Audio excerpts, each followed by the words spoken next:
জমিয়তের দাওয়াত, জমিয়তের পয়গাম, আল্লাহর জমিনে আল্লাহর নিজাম এই স্লোগানকে সামনে রেখে যশোরের মনিরামপুরে অনুষ্ঠিত হল জমিয়তে উলামায়ে ইসলাম বাংলাদেশের মনিরামপুর উপজেলা শাখার কর্মী সম্মেলন। শনিবার 5 জুলাই বিকেলে মনিরামপুর পৌর শহরের শহীদ মশিউর রহমান অডিটোরিয়ামে অনুষ্ঠিত এ সম্মেলনে সভাপতিত্ব করেন সংগঠনের কেন্দ্রীয় সিনিয়র যুগ্ম মহাসচিব মাওলানা রাশিদ বিন ওয়াক্কাস এবং সঞ্চালনায় ছিলেন মুফতি কামরুজ্জামান কাশেমি। প্রধান অতিথি ছিলেন জমিয়তে উলামায়ে ইসলাম বাংলাদেশের মহাসচিব মাওলানা ডক্টর গোলাম মহিউদ্দিন ইকরাম।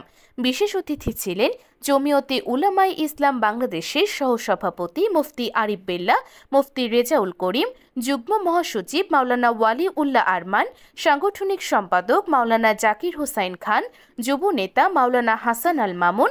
এছাড়াও সম্মেলনে উপস্থিত ছিলেন কেন্দ্রীয়, বিভাগীয়, জেলা ও উপজেলা পর্যায়ের শীর্ষ নেতৃবৃন্দ।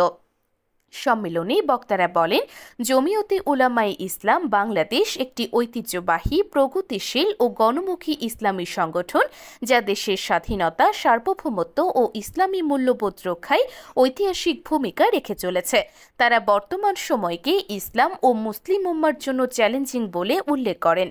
ইসলাম ধর্ম, আলেম সমাজ ও ধর্মীয় শিক্ষা ব্যবস্থার বিরুদ্ধে গভীর ষড়যন্ত্রের বিরুদ্ধে সবাইকে সজাগ থাকতে আহ্বান জানানো হয়।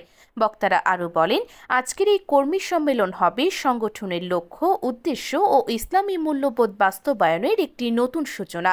আমাদের সবাইকে ইসলামের খাঁটি বার্তা সাধারণ মানুষের দ্বারে পৌঁছে দিতে হবে। মনিরামপুর উপজেলার সকল কর্মীকে সংগঠনের কার্যক্রম আরও গতিশীল করতে আহ্বান জানানো হয়। বলা হয়, সত্য, ন্যায় ও আদর্শ প্রতিষ্ঠায় আমাদের ঐক্যবদ্ধ প্রচেষ্টাই হতে পারে একটি কল্যাণময় বাংলাদেশ গড়ার হাতিয়ার। সম্মেলন শেষে দেশ ও মুসলিম উম্মার শান্তি কামনায় বিশেষ মোনাজাত পরিচালনা করা হয়। আমি